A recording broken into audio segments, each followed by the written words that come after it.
Hey everybody, it's Bridgett Battles, and we are back season 4, and we are continuing some great episodes. Oh my God, today's episode is going to be blazing hot. Oh yo, just like my top, right? Shout out to Elements of Distinction for my top for today. But anyway, I'm so excited. This has been overdue for us to connect and for me to have you on season 4 of Coffee with Bridgett. Yes. I am she, Nikita. So please, first of all, tell my audience who you are and a little bit about you. Well, hello everyone. I am Nikita. I am she, Nikita. I am the founder of I Am Someone He Empowered, which is a nonprofit organization for women in transition. We support women through any means of transition, whether it be going through a divorce, unhealthy relationship, becoming a parent. You can be in any type of major life crisis, and it doesn't all have to be bad. You could be changing careers. We're here to assist you. We do that by coaching. We provide empowerment sessions, and we do a lot of planning activities to get them there. So I like the fact that you said that we support women. And I think that's so important, especially in our current state that we're in. Yes. Support is very important. Yes. And support is powerful. So when you say support women, you said through coaching, through seminars, and it doesn't have to be a life-altering situation. Yes. But you provide that type of support. So now, in order to be in this space to support someone, you have to be strong yourself in order to support somebody else. So what makes you so strong that you are able to provide support to other people? You know, that's very tricky because I think a lot of it has to do with the things that I've encountered personally. I've gone through many major transitions, whether it have been life-altering in a negative manner, but I've obviously had very good positive transitions. And those are the things that have really built and made me to be who I am. And this is where I feel that I have been empowered to provide this level of support. So now, I am she. I am she. How did you get to the I am she? How did I personally get to the I am she, or where did the name come from? Let's do it both ways. Okay. How did you get the name I am she? So I am she was birthed from a conversation. Okay. I was approached and asked to write a ladies only corner for online ministry marketing website that never came to fruition. But I wrote the article anyway, and I was riding in a car and I was asking God what to write about. And this is where the title came from. Never knew what it was going to turn into. I started out using it as a women's ministry since the article was never published. But Wow. I did write the article. Okay. The article was never published, and I took it to my local church, and it became the women's ministry. After a course of time, that kind of went away, and I was left with this name and a logo by this point that I had no idea what it was going to turn into. But after 21 years in corporate America, I left that world, and as I began to focus on it, God began to lay it out for me page by page, and this is what I am she. Wow, I love that. I am she, because I am she is so powerful. Because so many things that you can add to the I am she. Yes, yes. I like the fact that you added your name to it. But for all those women that are out there, they can say, I am she who is powerful. Yes. I am she, and whatever you desire to be, you can add it to that. So now with this particular, movement that you've started, what can we expect from I am she in 2020? So I am she is working on a variety of different things, a big array. So one of the most major things that I am she is working to do is open up a transition home, which we will provide temporary residency for any women that is going through that type of transition. We will provide them whatever the resources. We will align them with whoever they need to be aligned with. We'll take them through exercises of planning from A to Z. How do I get from where I am today to where I need to be? Okay. And so that's one of the major projects. One of the other things that I am focused on now is to kind of present myself as a coach. I am a life coach, and so those are one of the areas that I don't focus on and I don't talk about a lot. So what I decided to do to get that out there is to start doing podcasts. So this year, I am she. So we got you in front of the camera at the right time. So doing podcasts. Yes, I love it. I have been toiling with this. So which means I got an exclusive here on the BB Experience. Yeah, so no one else has had any knowledge of this until now. Come on, Coffee with Bridgett. So Coffee with Bridgett. You get I love it. I love it. I love it. I love it. And I love that you are so committed to provide support and to provide resources to other women. That speaks volumes to me. So now, Nikita, so you know my set, you know I'm about that fashion life, right? You know, I'm all about the fashion world, okay? In the shoe closet. Yes, I love the fashion world. So, question for you. Now, do you discuss fashion with those ladies who you are helping to transition? And when I say fashion, I don't mean from the perspective of saying that you have to go out and buy a lot of things. No. But I mean fashion from the perspective of, now that I'm coaching you or helping you get through this phase in your life, now let's work on how you look so that you can maybe get a job or get a better paying job or prepare themselves for other opportunities. Do you incorporate that somewhere in your coaching process? You know, I am big on how you look. I'm big on how you present yourself.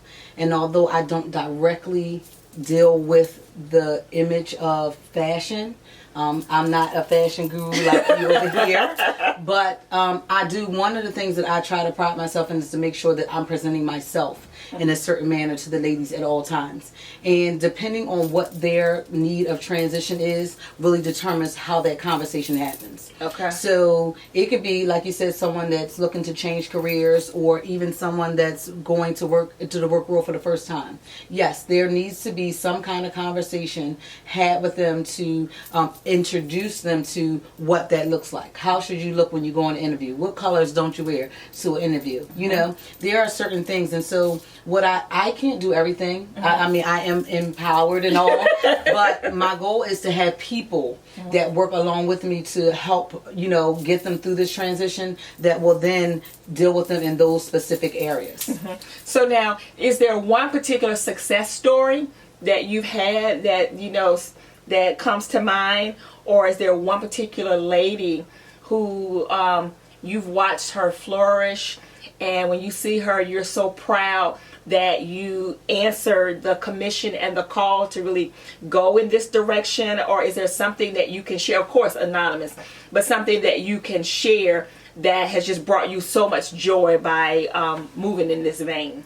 So I would have to tell you that my daughter, Wow. my daughter, I was a teenage mother. Okay. I became a mother at the age of 15. My daughter is now 28. She's going to be 29. Wow. And she is my first successful transition, honestly.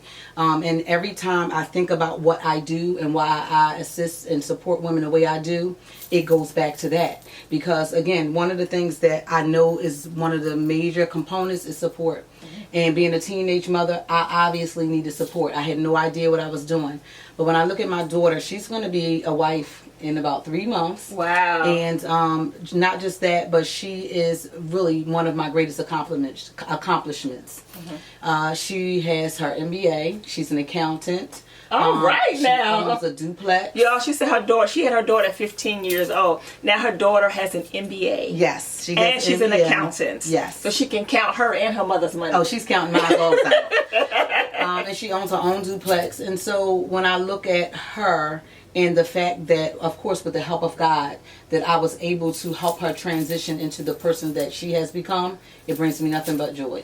I love it. I love it. I love it. So, all right. I've just been asking a few fashion questions at the end of each episode. Oh, geez. Now, who's your favorite fashion person, or what fashion style do you just love? Oh, God. Listen, I like everything. Okay. I mean, honestly, I'm drawn to shoes. Okay. This closet here is giving me life. So you enjoying it, my set. Listen. This set right here is everything to me. And one of the things that I do, even when I'm dressing for any event, I start with shoes. Yes. So I don't even know what I'm wearing until I know what shoes I'm wearing. Mm-hmm. So I don't necessarily have a specific style. Everything is based around whatever shoe that gives me life at that time. Okay. So, you know, I'm kind of open.